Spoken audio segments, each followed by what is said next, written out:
ದಿಂದ ಅಂಗನವಾಡಿ ಕಾರ್ಯಕರ್ತೆಯರು ಬೀದಿಗಿಳಿದಿದ್ರು. ಸರ್ಕಾರದ ವಿರುದ್ಧ ಘೋಷಣೆ ಕೂಗಿ ಆಕ್ರೋಶ ಹೊರಹಾಕಿದ್ರು. ಅಷ್ಟಕ್ಕೂ ಕಾರ್ಯಕರ್ತೆಯರ ಬೇಡಿಕೆ ಏನು ನೋಡಿ.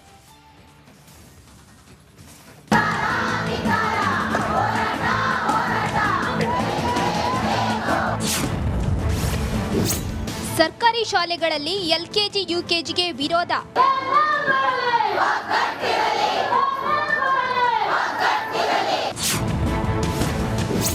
ಅಂಗನವಾಡಿ ಕಾರ್ಯಕರ್ತೆಯರು ನಿಗಿನಿಗಿ.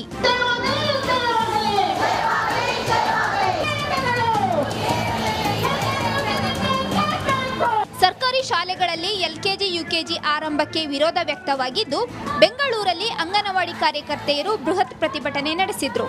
ಎಲ್ಕೆಜಿ ಯುಕೆಜಿ ಆರಂಭಿಸಿ ಅಂಗನವಾಡಿ ವ್ಯವಸ್ಥೆಯನ್ನೇ ನಾಶ ಮಾಡೋಕೆ ಸರ್ಕಾರ ಹೊರಡಿದೆ ಅಂತ ಆಕ್ರೋಶ ವ್ಯಕ್ತಪಡಿಸಿದ್ದಾರೆ. ಕಲ್ಯಾಣ ಕರ್ನಾಟಕದ 7 ಜಿಲ್ಲೆಗಳಲ್ಲಿ 1008 ಅಂಗನವಾಡಿ ಕೇಂದ್ರಗಳನ್ನು ಎಲ್ಕೆಜಿ ಯುಕೆಜಿ ಮಾಡ್ತಾ ಇದ್ದಾರೆ. ಈ ಕಡೆ 518 ರಾಜ್ಯ ಸರ್ಕಾರದಲ್ಲಿ ಸರ್ಕಾರಿ ಶಾಲೆಗಳಲ್ಲಿ ವಿವಿಧ ರಾಜ್ಯಾದ್ಯಂತ ಜಿಲ್ಲೆಗಳಲ್ಲಿ ಮಾಡಕ್ಕೆ ಹೊರಟಿದ್ದಾರೆ. ಇದನ್ನು ಹಂತ ಹಂತವಾಗಿ 3 ರಿಂದ 6 ವರ್ಷದ ಮಕ್ಕಳಲ್ಲಿ 4 ರಿಂದ 6 ವರ್ಷದ ಮಗುನ ಅವರು ಅಲ್ಲಿಗೆ ತಗೊಂಡ್ರೆ ಅಂಗನವಾಡಿಗೆ ಬರ್ತಕ್ಕಂಥ ಮಕ್ಕಳು ಯಾರು? ಯಾವ ಮಕ್ಕಳಿಗೆ ನಾವು ಶಿಕ್ಷಣ ಕೊಡೋದು? ಈ ಬಗ್ಗೆ ಮಾತನಾಡಿರೋ ಸಚಿವೆ ಲಕ್ಷ್ಮೀ ಹೆಬ್ಬಾಳ್ಕರ್, 2600 ಶಾಲೆಗಳಲ್ಲಿ ಎಲ್ಕೆಜಿ ಯುಕೆಜಿ ಮಾಡುವುದಕ್ಕೆ ಸುತ್ತೋಲೆ ತಂದಿದ್ದೇವೆ, ಆದರೆ ಯಾರನ್ನೂ ಕೆಲಸದಿಂದ ತೆಗೆಯೋದಿಲ್ಲ ಅಂತ ಹೇಳಿದ್ರು. ಅಂಗನವಾಡಿಯ ಕಾರ್ಯಕರ್ತರನ್ನು ಮತ್ತು ಸಹಾಯಕಿಯರ ಅವರನ್ನ ತೆಗೆಯೋದಿಲ್ಲ ಅನ್ನೋದು ನಮ್ಮ ಮೊದಲನೇ ಕೋರಿಕೆ ಇತ್ತು. ಅದಕ್ಕೆ ಅವರೆಲ್ಲ ಒಪ್ಕೊಂಡಿದ್ದಾರೆ. 2ನೇ ಕೋರಿಕೆ, ನಮ್ಮ ಅಂಗನವಾಡಿಗಳಿಗೆ ರೀಡೆಸಿಗ್ನೇಷನ್ ಮಾಡ್ತೀವಿ ಅಂತ ಹೇಳಿದ್ವಿ, ಅದಕ್ಕೂ ಕೂಡ ಒಪ್ಕೊಂಡಿದ್ದಾರೆ. 3ನೇದಾಗಿ ನಮ್ಮ ಅಂಗನವಾಡಿಗಳನ್ನು ಅಪ್ಗ್ರೇಡೇಷನ್ ಮಾಡ್ತೀವಿ ಅಂತ ಹೇಳಿದರೆ ಅದಕ್ಕೂ ಒಪ್ಕೊಂಡಿದ್ದಾರೆ.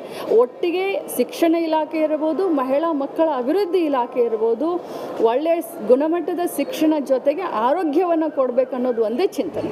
ಸರ್ಕಾರಿ ಶಾಲೆಗಳಲ್ಲಿ ಎಲ್ಕೆಜಿ ಯುಕೆಜಿ ಆರಂಭ ಮಾಡಲು ಸರ್ಕಾರ ಹುಮ್ಮಸ್ಸಿನಲ್ಲಿದೆ. ಆದರೆ ಈ ಯೋಜನೆ ಬೇಡವೇ ಬೇಡ ಅಂತ ಅಂಗನವಾಡಿ ಕಾರ್ಯಕರ್ತೆಯರು ಪಟ್ಟು ಹಿಡಿದಿದ್ದಾರೆ. ಸರ್ಕಾರ ಇವರ ಪ್ರತಿಭಟನೆಗೆ ಮಣಿಯುತ್ತಾ ಅಂತ ಕಾದು ನೋಡಬೇಕಿದೆ. ಸವಿತಾ ರಾಮಚಂದ್ರ, ರಿಪಬ್ಲಿಕ್ ಕನ್ನಡ, ಬೆಂಗಳೂರು.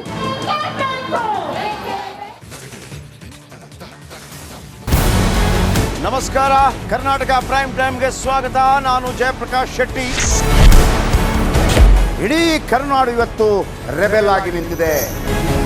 ಈ ಹಗರಣಗಳನ್ನು ಸದನದಲ್ಲಿ ಪ್ರಸ್ತಾಪ ಮಾಡಲು ಕೂಡ ಕಾಂಗ್ರೆಸ್ ಹಿಂದೇಟು ಹಾಕಿದ್ದೇಕೆ?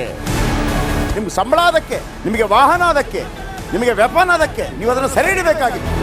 ನೀವು ವಿದ್ಯುತ್ ಬರ ಇದೆ ಅಂತ ಹೇಳ್ತಾ ಇದ್ದೀರಿ, ಎಲ್ಲಿ ಬರ ಇದೆ ನೀವು ಹೇಳಬೇಕು. ಪಾಕಿಸ್ತಾನ್ ಆಕ್ಯುಪೈಡ್ ಕಾಶ್ಮೀರ್ ಅದು ಎಂದೆಂದಿಗೂ ನಮ್ಮದು. 40 ಮೆಷಿನ್ಗಳು ತಂದಿತ್ತು ನೋಟ್ ಎಣಿಸುವುದಕ್ಕೆ, ಅದೇ ಹಾಳಾಯಿತು. ಮಥುರಾದ ಗಲಾಟೆ ಇದೆಯಲ್ಲ, ಅದು ಸ್ಥಳೀಯವಾಗಿ ಕೂತು ಪರಿಹರಿಸಬಹುದಾದಂಥ ಕಾನೂನಿದೆ. ಗ್ಯಾರಂಟಿ ಯೋಜನೆಯಿಂದ ನಷ್ಟ ಆಗಿದೆ, ಲಾಭ ಆಗಿದೆ, ದಯವಿಟ್ಟು ಹೇಳಿ. Dawood Ibrahim most wanted criminal ಯಾವಾಗಾದ ಅಂದರೆ ಇಲ್ಲಿ ತನಕ ಭಾರತ ದೇಶದಲ್ಲಿ ಓರ್ವ ದಲಿತ ಪ್ರಧಾನಿಯಾದಂಥ ಇತಿಹಾಸವೇ ಇಲ್ಲ. ರಿಪಬ್ಲಿಕ್ ವರ್ಲ್ಡ್ ಆಪ್ ಇದು ಕೇವಲ ಅಪ್ಲಿಕೇಶನ್ ಅಲ್ಲ, ಸಮಗ್ರ ಸುದ್ದಿಗಳ ಸಂಪರ್ಕ ಮಾರ್ಗಕ್ಕೆ ಕ್ರಾಂತಿಕಾರಿ ಬದಲಾವಣೆ. ರಿಪಬ್ಲಿಕ್ ವರ್ಲ್ಡ್ ಆಪ್ ಕೇವಲ ಸುದ್ದಿ ಅಪ್ಲಿಕೇಶನ್ ಅನ್ನ ಪರಿಚಯ ಮಾಡ್ತಾ ಇಲ್ಲ, ಬದಲಾಗಿ ಡಿಜಿಟಲ್ ಸುದ್ದಿ ಬಳಕೆಯ ಹೊಸ ಯುಗಕ್ಕೆ ನಾಂದಿ ಹಾಡ್ತಾ ಇದೆ.